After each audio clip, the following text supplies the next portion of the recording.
Hey, what's going on, guys? Happy Easter. Unless, of course, you happen to be watching this on another day than Easter. If that's the case, fuck Easter. Suck it. Suck it, Easter. Yeah, I wanted to let you guys know that this interview was originally an hour and a half, but I watched it and I was like, this is garbage. And what I mean by that is there was just a lot of technical mistakes on my part. I apologize. I suck. I fully acknowledge my suckiness.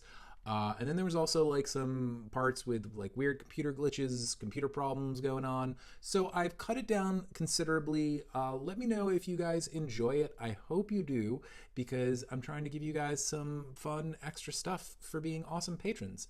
And I guess without any further ado, here is my interview with Mr. Anthony Fantano. Hello, Mr. Anthony fucking Fantano. How are you, sir? Good. Good. Hold on a second. I'm trying to get this little camera to work, but it's just being weird. All right, here we go. So, folks, this man, he really needs no introduction, but he's gonna get one, especially since I have a black screen on my I think maybe I can stall a little bit here. Mr. Anthony Fantano is both a pop culture critic, primarily known as a music critic. He's also an all-around funny guy. He likes wearing Pac-Man shirts that are tie-dyed and looks like he bought them at a Salvation Army for 50 cents. No offense, dude. And he's also known for having the best teeth in the game, I'd say, in the Northern Hemisphere. Honestly, I think I don't think my tooth game is all that good right now. I think really? I think when I go see my dentist in May, I'm gonna ask about maybe one of those whitening kits, get them all whitened up. You know what I mean? Do I? You know what really sucks here is that What? my fucking camera is sucking a dick, and I'm gonna have to I'm gonna have to log Restart. out and log back in. So this is Okay. a very professional thing that God, you're I'm running so here. professional. Yeah, You should stop. I'm blaming You you. can't stop Okay, the I am professionalism. blaming you, Anthony Fantano. So I'm gonna call you back in 5 minutes. Bye bye. Okay.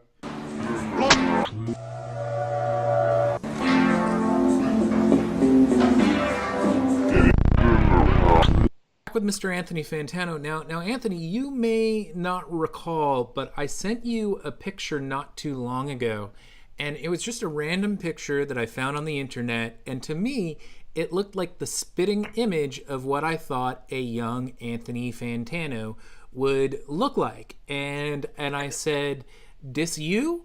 And you just responded back with "lol." So I this was just a random picture that I knew nothing about, and then the other day, I'm looking on and I hope this may start playing a video that I don't want it to play, but I found this article, and it's titled, before I show you the picture that goes with it, it's called "The Alt-Right is Killing People. The Southern Poverty Law Center counted over 100 people killed or injured by alleged perpetrators influenced by the so-called alt-right." And I swear to fucking God, young Anthony Fantano, come on, are you not going to show this? Are you serious? Oh God, it's just not showing. All right, I'm going to send this to you through... Sorry, but... Oh, no, there it is. Can you see it? Can you see you? You're the third. You're the third to the left. The guy with the big sunglasses. Yeah. Come on. That guy. Come on, dude. A good shave and you around 15 years old, that's the spitting it. I was about that What? young on the internet, and I was a young punk with a mohawk. No, I know, but And people have actually already compared me to the second guy from the left, Chris Mercer. The second guy from the left. Let me with the see. glasses. Yeah. That's wait. Yeah, Wait. he did like a mass shooting, and there was an Australian television station that used my picture instead of his. We're talking about Chris Mercer. And that's Chris Mercer. Chris Mercer. Did you not? The reason I laughed Uh and I huh. thought that was funny is because when that guy he did a mass shooting, and when the internet saw him, they immediately started comparing him to me. So when you punched his name into a search engine, pictures of me were popping up. And there were a bunch of news stations, the biggest of which was a big Australian television station, who used my picture next to a quote that he had written Wow. online before the attack. And the reason for that being that when you punched in his name, of course, pictures of me were popping up because there was all this conversation on the internet, especially on 4chan, of people saying, "This dude looks like Fantano. This dude looks like Fantano. This dude looks like Fantano." Um, so, of course, pictures of me were popping up, and they were using my pictures because they were the best lit and the best looking of all of the pictures, whereas all the other photos of him were kind of grainy and dark, and they looked like they were lifted off of Facebook or something. Meanwhile, all of my photos are very well lit, and me next to my record collection over here, which I don't know why it didn't dawn on any of them. Like, it's weird that he's next to a record collection. I didn't even realize that he was next to a record collection. Are you sure that you haven't been like up to some strange activities when you're not making You're your bringing back a very videos? dark. You're bringing back a very dark time in my past. Okay. I My don't my wife and know. I were in Las Vegas at the time, Uh-huh. and I remember when the news reports first came out, they weren't talking about whether or not he was dead or whether or not he had been caught, Is he is we he were dead? he is dead. He Oh, is not okay. he's not with It's us too bad. anymore. It would be great if he was alive because I bet he'd hear in jail all the time. Hey, you look like Anthony Fantano. He I wonder how much viewership I get in jail, but anyway, um, he at the time when the news story broke, there were no updates in terms of whether or not he was captured or whether or not he was dead. So my wife and I, we had to go to the airport in like less than 24 hours, and we're like, holy shit! Like there's some international news stations. Like we didn't see it on Fox or CNN or anything like that, but there were at least a few different stations, some of which I found out about afterwards. There were a few Mexican stations. There was an Italian station that ran the picture too. And there were some American stations, but they were like local affiliates and stuff, like not like Yeah. national news affiliates. So there were a bunch of places that ran the picture. And we didn't know whether or not anybody local was running the picture. And we were worried about going to the airport in the next 24 hours because what if I sort of turn up at the airport and somebody will see my picture on the TV next to this dude's name and next to his quotes and next to this news story. So yeah, that was like kind of a fucked up moment. But thankfully, right away, publications like um, Noisy and some other places too, like covered the story of me getting mixed up with him, and immediately started like trying to correct these places. And even though my fans right a fucking way were messaging me saying, "Hey, you look like this mass murderer, dude, you loser. You look like this fucking mass murderer. Masthony murdered Tano over here." Even though my fans were doing that, the moment that there were news stations like running my picture, like they were the first ones to start harassing them, be like, "What are you fucking stupid? That's not him. That's not him. Only we can make his life miserable." So that That's was pretty much how all that went down. However, what this smattering over here that we're yeah. currently seeing, there's really no rhyme or reason to Yeah, I this was at gonna all. say Silver Jews After and Nina being Simone are almost as it's Silver like Mount Zion, Sleep, Nina Simone, and Silver Jews. There's no rhyme right. or reason. Yeah. Like a lot of the time, I'm just grabbing four random records and just making sure that they will not get caught in the green screen. So, Right. Kind of sounds like my workout mix. Like earlier today, I was working out, and 1 second I was listening to Carly Rae Jepsen's "Emotion," and then oh yeah. the next moment it was "Rain and Blood" by Slayer. So I'm just gonna see Slayer's farewell tour. They're going on a farewell tour. they are. I Yeah. wonder, I was thinking about Slayer today because one of them, maybe it's Tom Araya, is now a born again Christian. Do you know this? Um, I'm not so sure about that, but I wouldn't be surprised. I I know that he I know that recently they posted like a funny picture, like a meme that sort of like was like a bit of a nod to Donald Trump, and a lot of their fans were pissed about it. And I feel like he like responded by saying, "What are you guys, a bunch of like triggered pussies and snowflakes or whatever?" Um, So I don't know if that's like his political views have kind of become slanted along with his spiritual views. I don't know. Um, but I've not heard that personally. But I I mean, I don't know if I've, it's Tom. right? It's like one. People go through all sorts of changes, especially when you're talking Yeah, about like artists who are in the very thick of the extreme metal scene, yeah, and it's like I don't know. While I personally enjoy dark music and enjoy dark themes, sometimes those people allow that to sort of seep into their lives, and yeah. after a long time, they sort of like regret that so much, and it seems almost like going in the exact opposite direction or embracing religion is kind of like the way for them to, I guess, kind of clean themselves up or fly right in a way. Fieldy from the bassist from Korn had a similar, I guess, Yes, epiphany. as He Blackie had a Lawless from coming out. Wasp. Also, somebody else. Dave Mustaine from Megadeth. Of course, Oh, I he's didn't know like. that. You didn't know that? Not I only. didn't know he had gotten religious. Oh my God, dude! Not only is he religious, there's an interview with him that is hysterical, where he's like, oh man, he's talking with some dude from ABC News, and he's like, a lot of people think that that Satan is a really scary looking guy with horns and just an ugly man, but he's beautiful. And you see people that think that he's like red. He's got a goatee and a pointy tail and stuff like that. He doesn't. He's very beautiful. He's an angel. Why would he look like some monster? He's capable of looking just like you. He could be in this room right now. We wouldn't know it. That's a scary thought. Also, what's his name? Alice Cooper is very much a Christian, which is weird because he was like a real Satanist at one point. When I say Satanist, I mean like in the vein of Anton LaVey Satanism. I know Alice Cooper is a religious type. Yeah. I don't know how, I've talked with him in an interview and have, sort of read up on him personally. I don't know how deep into the whole Satanism thing that he was, but talking frankly about his career and what brought him to the point that he's at now, it seems very much, at least how he explains it, maybe it's just for the sake of kind of him rationalizing the whole thing, to kind of allow him to kind of lead whatever life now that he wants to lead. But the way that he explains it is that a lot of it was sort of an act for show to sort of portray this vision of darkness so that when people come out to the live show, they're like, oh, his head came off and there was a giant snake and, all that sort of stuff. And kind of just bringing it to a level of theatricality. Sure. And swearing up and down that, that's like, but that's not the life that I lead. That's sort of the character that I play or whatever.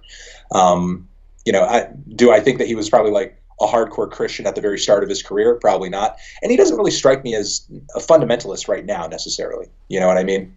God and the devil. Don't pick the devil. It's a bad idea. And I want to say he actually did an interview with Pat Robertson. The guy from the former Korn guy did an interview with Pat Robertson, and it's hysterical because he's wearing like a Jesus robe in the interview, like literally like just like this white robe. He's got everything going on, but the crown of thorns, basically. In my sick mind, I was like, I'm just gonna go home. I'm going to do my drugs like I normally do, and I'm going to just talk to Jesus. And that's what I did. I did drugs, and I talked to Jesus. But I want everyone to know that I went through the trouble of wearing this shirt right here.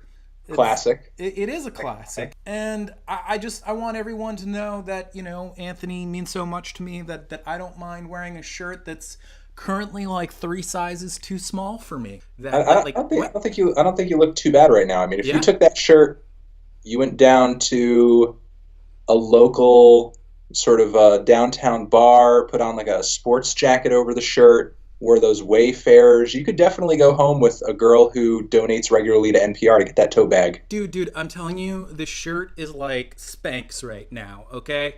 If I took this thing off, like my stomach would like hang over my balls and my boobs would pop out like Meatloaf in Fight Club, dude. So I think I watched the Eminem review. You thought it was basically donkey shit, right?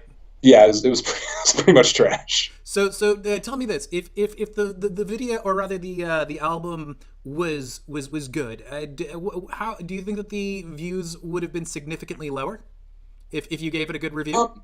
No, Eminem is a multi-platinum selling artist. Yeah. Regardless of whether or not the album is good or bad, I haven't really sort of seen impact the viewership necessarily. Like, what usually ends up impacting it is really more the popularity of the artist, him or herself, and whether or not there's any kind of like serious craze or hype over that one particular album.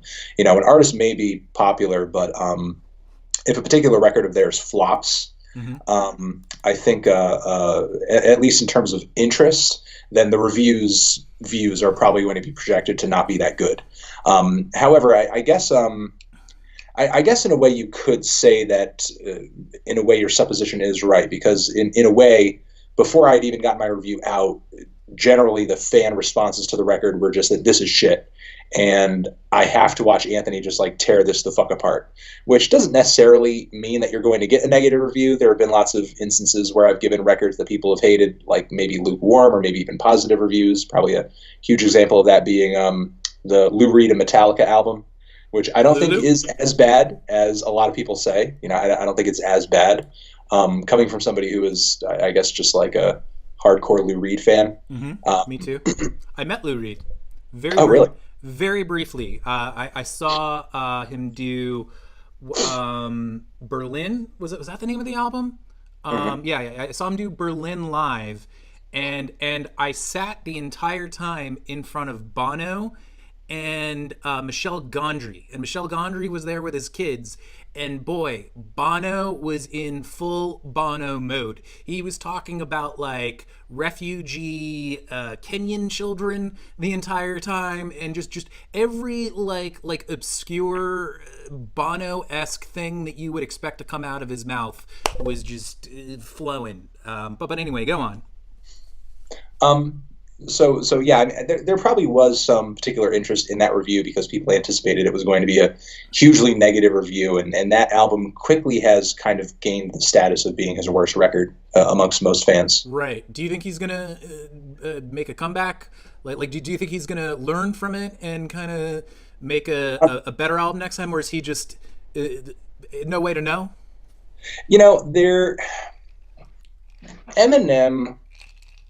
I think Eminem is in the position a lot of artists are in, where if you have an artist who gets huge sales, huge acclaim, huge everything super early on in their career in the first act, often I've seen that once they've achieved all these goals and reached these upper echelons of fame and success, that second act usually ends up being pretty mediocre, which has so far been the case for Eminem. However, sometimes you have artists who kind of go down that path and they continue to put out stuff in that second act. Usually it's pretty mediocre, or it's some of their worst stuff, and after that they might quit. But if they continue into this weird third act phase or stage, which we saw Lou Reed go through, which we saw David Bowie go through, which we saw which we're seeing currently, or I guess which we've seen Tom Waits go through. Sorry to interject. I personally, especially Tom Waits, I mean, maybe he had one or two albums that were like subpar, but I would say Lou Reed as well. They never really had like a total shit period, like a prolonged period of time where it's like you knew that every album was going to be crap. That's true. Well, I mean, no. Well, David Bowie did have, a period in the '90s and the 2000s where a lot it was lackluster. It wasn't as bad. Go on. It wasn't as bad as that fucking new Eminem piece of shit. Go on. The point I'm trying to make, though, is that if you do have artists who kind of make it through that second act of their career where they're putting out stuff that isn't necessarily their best, whether it ranges from merely being okay to being dog shit, once they've transitioned into this third act of their career, then you start getting like these really crazy, insane, experimental, indulgent projects that you never would have anticipated, like would have even been in their wildest dreams. Scott Walker is probably another prime example of that, who is an artist who, in my opinion, probably just like No, he did. He had like a kind of mediocre stint, but I feel like as soon as he felt like his music was getting mediocre, he just instantaneously just said, "Fuck it, I'm just going to make avant-garde music from now on." And now he's just like been getting more and more avant-garde and like insane with each new album. His last one being Bish Bosh, which is like one of the most off-the-wall fucking records I've ever heard in my entire life. But like I said, Lou Reed had his moments in this third act of his career where he's just like, Lulu was very much a fuck it moment. For David Bowie, I feel like his last couple of albums were definitely a fuck it moment.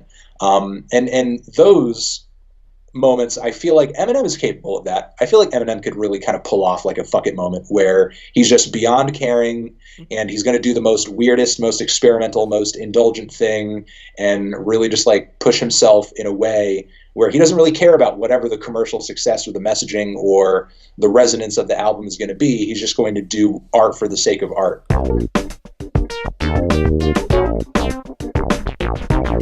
You know what I think would be good for Eminem, and it would suck for him. I mean, like, I don't want this to happen to him, but like, if God, this is a horrible, horrible thing to say, but let's say that somebody really close to him dies, and for some reason he loses a lot of money and he's down to almost nothing. He'll make a good album because the thing is that the beginning of his music was all about that strife, that like, that climb to the top. I mean, don't you think that might be a little bit of what's missing in his music now? He just has it too easy? To a degree, but I don't necessarily buy into the idea that an artist needs a tragedy in order to be good. True. Because at the end of the day, that Eminem record for me, what was awful about it was not necessarily that, hey, his the struggle's not there. Where's the sad story? Blah, blah, blah, blah, blah. The issues were that there were literally songs on there where the mix sounded like shit and they sounded like demos. The rap flow that he's dealing with now is like really aggressive and staccato, and he just keeps repeating his words like he's a fucking robot. But she is more slippery than oily aluminum and about as stable as polonium on Michael Flatley's nutsack on a trampoline on the Titanic, drowning in satanic panic. Why is nobody in the studio saying, look, the mix of this sounds like shit. This does not sound like a professionally assembled piece of music. That's always the problem. Be it be it music. It happens all the time in the movies. A perfect example, I think, is M. Night Shyamalan. M. Night Shyamalan. Some people feel differently.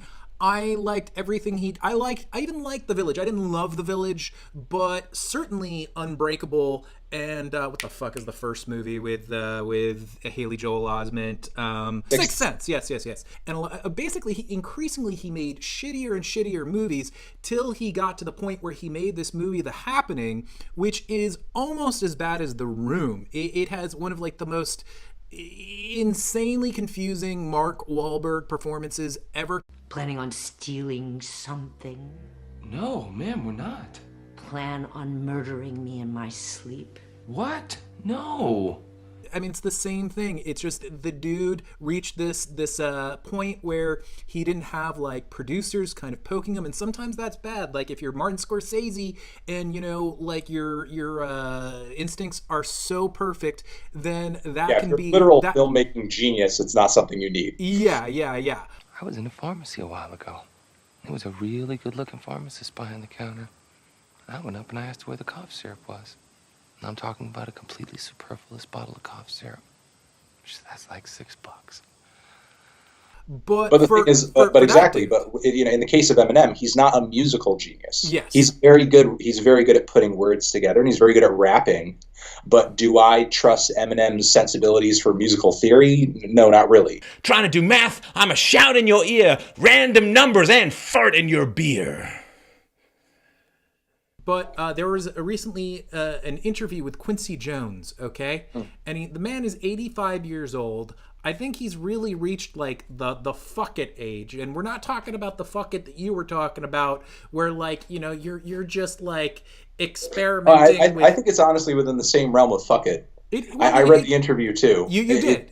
He's at the point where anybody who would be upset with him or pissed off at him is either too old to do anything, too dead to do anything, or too far removed from him to do anything. Yes. At this point. And you notice that the only people who sort of, when prodded at a little bit, that he would not sort of just kind of totally spill the beans on, were Bill Cosby and were the Clintons. The entire thing, he's pretty much just down to dump the beans on everybody. Because in that interview, he just fucking dropped that Richard Pryor slept with Marlon Brando like it was nothing. Right. As if it was like already an established he fact. also said that he dated Ivanka Trump, which is... He did, and I brought that into question in my head. However, I don't believe it. I don't believe it. The Marlon Brando thing is even crazier. And shortly after, Pryor's widow came out and said, "Yeah, he's right. That actually happened." And then I was just like, "What the fuck?"